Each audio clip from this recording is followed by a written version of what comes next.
কোনো একটা ডেট আসলে চেক করার জন্য যে ডেটটা ডেটই আছে কিনা তার জন্য আমরা যে ফাংশনটা ব্যবহার করব সেটার নাম হচ্ছে isDate।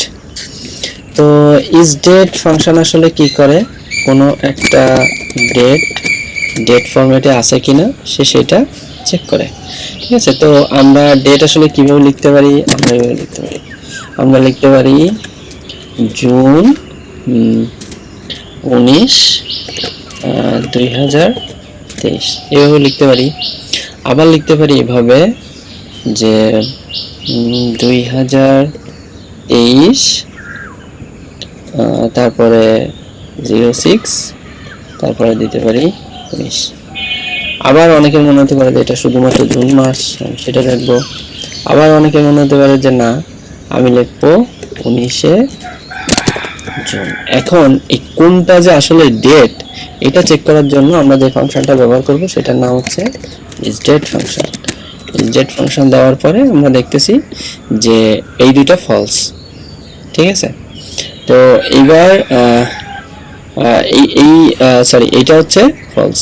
কিন্তু যদি ঠিক এই একই কাজটাতে আমি যদি জুন মাসটাকে যদি আমি আগে দিতাম লেখার সময় যে জুন 19, তাহলে কিন্তু এটা আচ্ছা, তাও এটা ট্রু দেখাচ্ছে। তা দেখি পরে একটা দেই, আমি দিলাম জুন 19। এবার দেখি এটা যদি দেই দুইটা কিন্তু আলাদা, এটা কিন্তু হ্যাঁ, তাও এটা ট্রু দেখাচ্ছে, তার মানে এটাও ডেট আকারে কাউন্ট করে।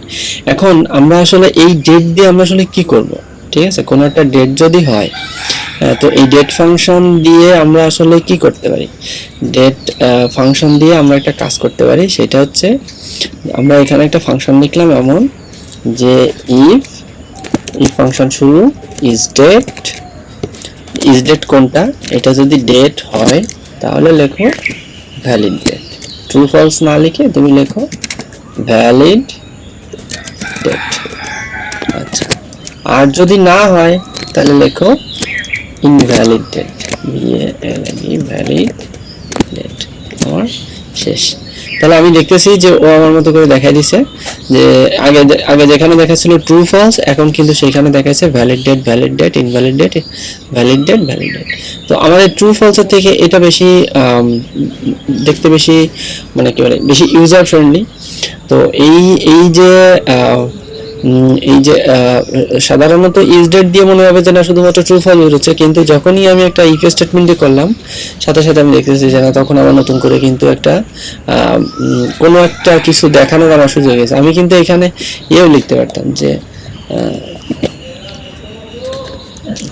আমার পছন্দের তারিখ, তারপরে আমি এখানে আরেকটা দিলাম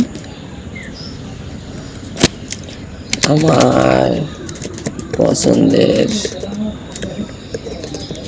তারিখ না। হ্যাঁ, তো দিয়ে আমি যদি এটা এখন নিচ পর্যন্ত দিয়ে দেই তাহলে আমি এগুলো সব দেখবো হয়ে গেছে। তো এটা আচ্ছা, এখানে ইনভ্যালিড ডেট থেকে যাওয়ার কারণ কি? ও, এখানে আমি লিখি না আমার পছন্দের তারিখ না, এটা মনে লিখতে দিচ্ছে না কেন কি জানি। তো এই গুগল শিটে অনেক সময় আসলে বাংলা কাজ করে ঠিক মতো, আবার কখনো কোনো কাজ করে না, একটু সমস্যা করে। তো আমরা দেখতেছি যে